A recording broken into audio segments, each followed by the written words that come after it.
Ephesians 2:89, "For by grace are you saved through faith, and that not of yourselves.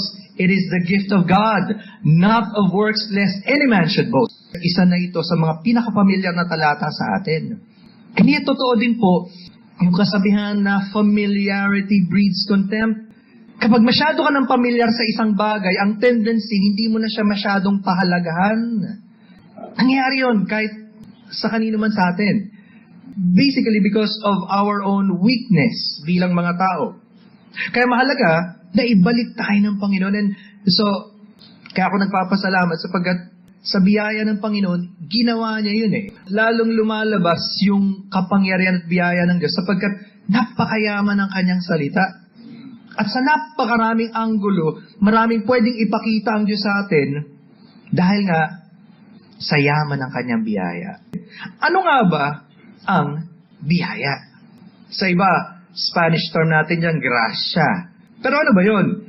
Lahat tayo familiar again with this simple definition, the unmerited favor of God. Pero gusto kong habaan pa yun. It is the unmerited or undeserving favor of God to those who are under condemnation. Ito daw, ang hindi karapat-dapat na kagandahang loob ng Diyos na ipinagkakaloob niya sa mga makasalanang dapat ay ang kanyang paghatol. At lahat tayo kabilang doon na nasa paghatol. Ang makapagpapabago lang nun ay yung biyaya ng Diyos. All the more, makikita natin, pag may ginawa ang Diyos sa buhay natin, hindi po pwedeng dumating ang panahon, hindi ka na magpapasalamat o magpupuri sa Kanya. Merong so depressed. Nilalagay niya doon, gusto niya nang mamatay. Imagine that. I mean, just the thought of it. And so, nung iniisip ko yan, what do I do, Lord? Nag-message lang ako simple. Kung yung iba-iba na magpo-post, syempre, kaya mo yan, kaya natin yan, malakas tayo dyan. Pinaalala ng Panginoon, yung verse, Matthew 11:28 hanggang 30. Kung sa sinabi ng Panginoon, magsiparito kayo sa akin, kayong lahat na nabibigatan at napapagal, at kayo aking pagpapahingahin. Walang ibang pag-asa ang tao.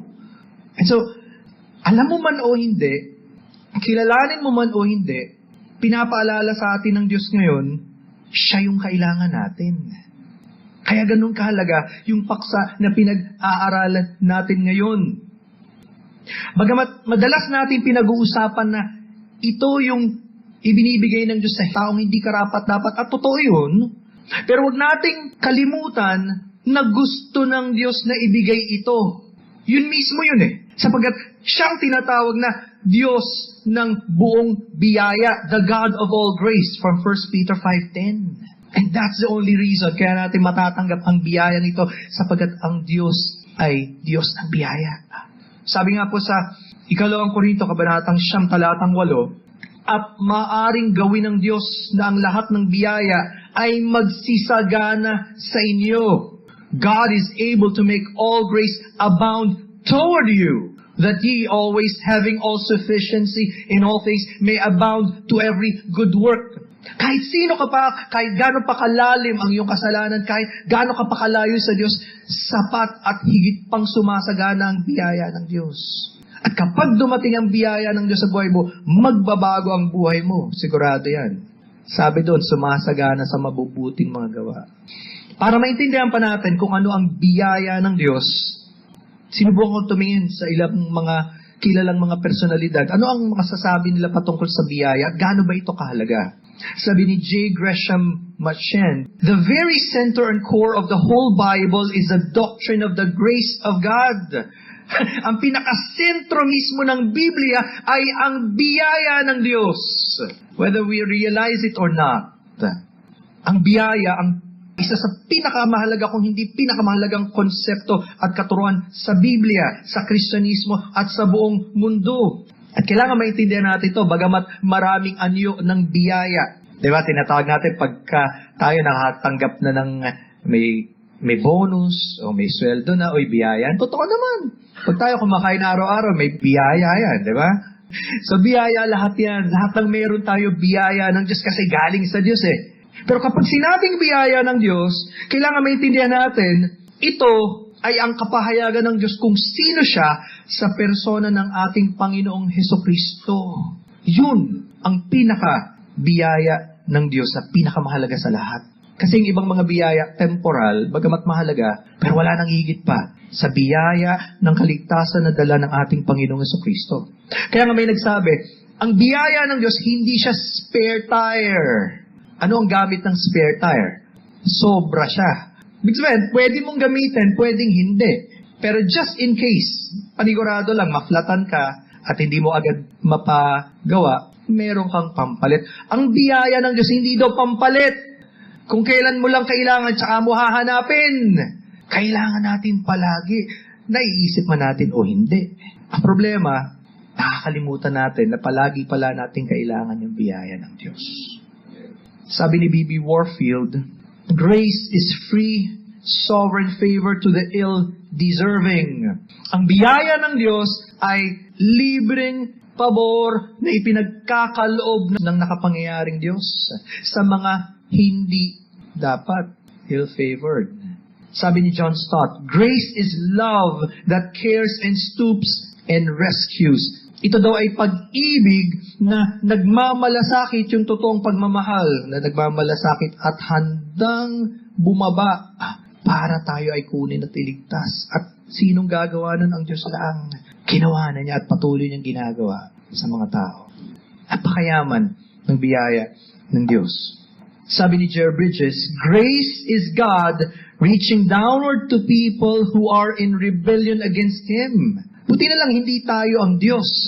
Dahil tayo, once na merong masama ang loob sa atin o hindi tayo pinansin, di gagantahin din natin, di rin kita papansinin. Hindi ganun ang Diyos eh. Sa biyaya daw ng Diyos, kahit tayo na nagre-rebelde, araw-araw mo siyang kinakalimutan, hindi mo siya pinapansin, pero sa biyaya niya, inaabot pa rin niya tayo.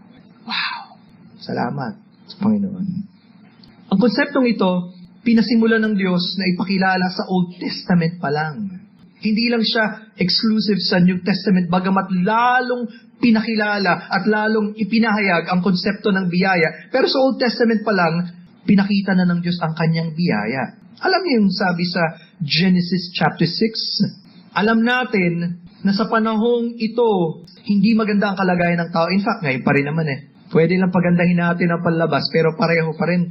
Anong sabi sa Genesis chapter 6, verse number 5? At nakita ng Panginoon na mabigat ang kasamaan ng tao sa lupa, at ang buong haka ng mga pag-iisip ng kanyang puso ay pawang masama lamang na parati. Ikaw ba to? Oo. Yan ang kalagayan ng tao noon, yan pa rin ang kalagayan ng tao ngayon. At hindi na uunawaan ng karamihan ito. Yan ang natural sa tao. Yun ang nakikita ng Diyos, yung kasamaan sa loob. At sinabi ng Panginoon, lilipulin ko ang mga tao na aking nilalang sa ibaba ng lupa, ang tao at gayon din ang hayop. At ginawa nga niya. Pero tingnan nyo, pwedeng ubus na ang tao at wala na tayo. Sabi sa verse 8, datapwat si Noe ay nakasumpong ng biyaya sa mga mata ng Panginoon. Tingnan nyo yung contrast.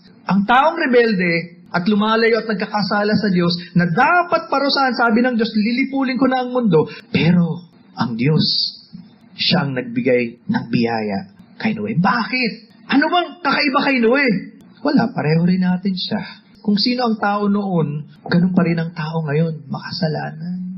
Kaya nga, idiniin yun, si Noe ay nakasumpong ng biyaya sa mga mata ng Panginoon. Kung naging mabait si Noe, at yun ang naging dahilan kaya siya pinili ng Diyos, di hindi na biyaya yun.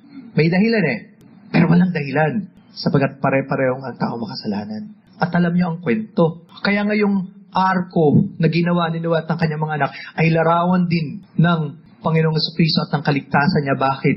Nung sinara ng Panginoon yung pinto, isa lang ang pinto ng arko, pero nung sinara ng Panginoon, wala na makapasok. Ngayon, nasa panahon tayo ng biyaya, sinasabi ng Biblia. At ang Diyos patuloy nagpapanyaya sa mga tao, lumapit kayo sa akin. Pero kapag dumating ang panahon para sa iyo na sinabi ng Diyos, tapos na. Wala ka na magagawa kahit anong pilit mo. Ngayon ang panahon para pag-isipan ng Diyos, para kilalanin siya, at unawain yung biyaya niya sa buhay mo. At huwag mong baliwalain. Ngayon yun. Kumuha ng kaibahan ng Diyos sa buhay ni Noe. At salamat, Dahil nagpasimula muli ang Diyos sa pamamagitan niya ng panibagong lahi.